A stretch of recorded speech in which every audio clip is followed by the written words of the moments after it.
half a century, there's been this kind of hidden financial agreement that, according to some, has propped up the American way of life. But what happens when that deal runs out? Today, we're unpacking a theory called the trillion-dollar reflux, which predicts a massive economic storm if all the American dollars held overseas come rushing back home. Let's get into it. So let me ask you this. What if the cash in your wallet, the numbers in your bank account, what if all of it was only valuable because of a secret handshake deal made 50 years ago? It sounds like something out of a movie, right? But that's the core idea behind something called the petrodollar system. And that's where this big idea we're exploring comes in, the trillion-dollar reflux. The theory is basically this. There's this giant pool of US dollars held all over the world, and it's about to come flooding back into the United States, which could trigger hyperinflation as the world just stops wanting the dollar. So here's how we're going to break it all down. First, we'll look at the prediction of this reflux. Then, we'll rewind the clock to 1974 and the secret petrodollar deal. We'll explore how this financial magic trick worked, why some claim the whole system is now falling apart, and what could happen when the dollars come home. And finally, we'll get into a pretty dark theory about a government soft default. Okay, first up, the coming reflux. Now the theory we're digging into here, it's not talking about a small change in the economy. The source material predicts a potential inflationary apocalypse. Their words, not mine. It's a scenario they claim could completely obliterate the middle class. So yeah, the stakes are pretty high. So to really get how we could even end up in a situation like that, you gotta go back in time. We need to explore the origin story of why the dollar is so dominant in the first place, and it all comes back to this secretive deal in 1974. You really have to understand the backstory here. In the early 70s, America was on the ropes. In 1971, Nixon slammed the gold window shut, ending the dollar's convertibility to gold. Then, 2 years later, an oil embargo hits, and prices for everything just explode. The economy was in chaos. And it was in the middle of all that chaos that Treasury Secretary William Simon was sent on a secret mission to Saudi Arabia. The deal that got hammered out, well, our source says it was straight out of a mafia movie. And that's actually a perfect way to think about it, because it had two main parts. It was a classic offer you can't refuse. The U.S. offered military protection. In return, Saudi Arabia had to do two things. One, price all their oil sales in US dollars only, and two, take all those profits and pump them right back into buying US government bonds. All right, so this deal, it basically set the stage for what our source calls America's financial magic trick.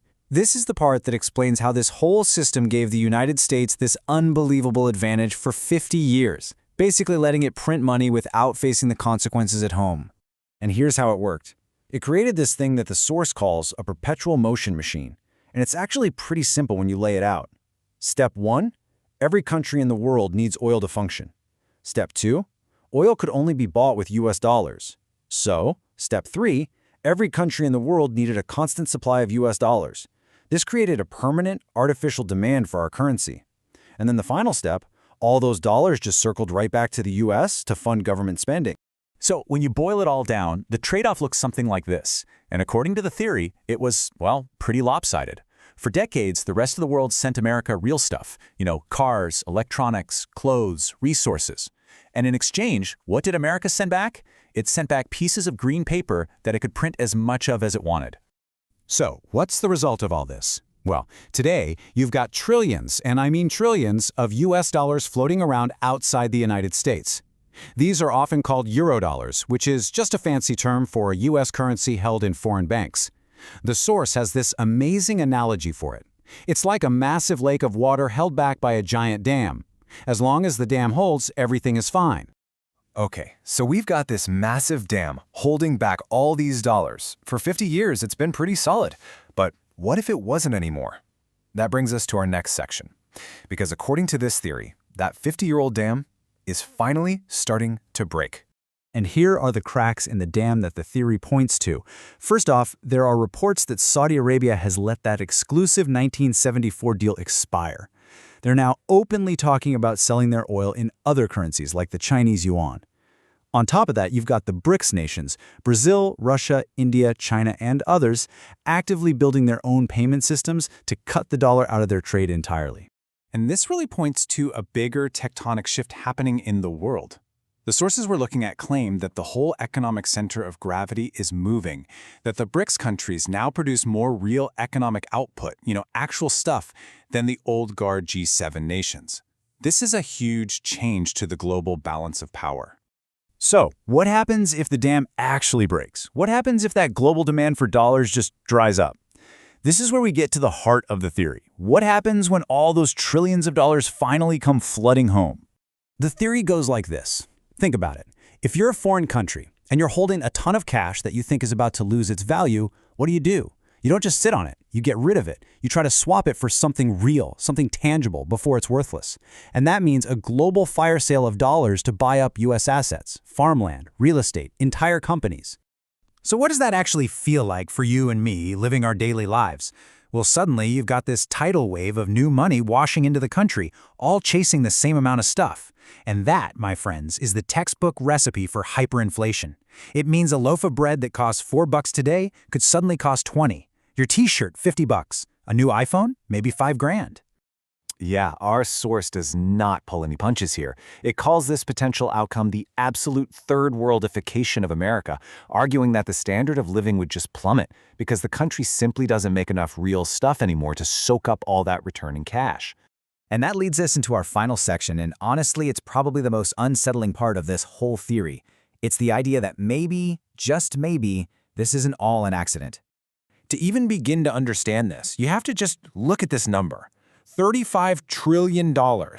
That's roughly the U.S. national debt.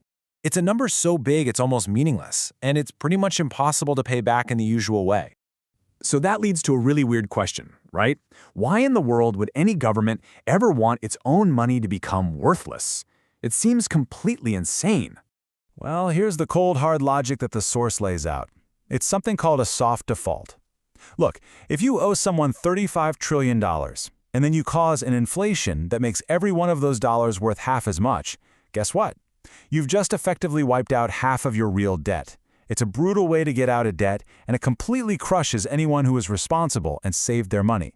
And the final piece of this puzzle, according to the source, is the supposed behavior of the ultra-wealthy. It claims that some are already heading for the lifeboats, building a kind of billionaire ark before the flood hits, by swapping their paper money for hard, productive assets, like massive amounts of farmland, things that will hold their value no matter what happens to the currency. We'll leave you with this powerful thought from the source material. It's a stark reminder, isn't it? Now look, whether this exact theory of $1 trillion reflux plays out, that's for you to decide. But the underlying pieces of this puzzle, the massive debt, the shifting global power, the move away from the dollar, those things are undeniably real, and they are absolutely shaping our future.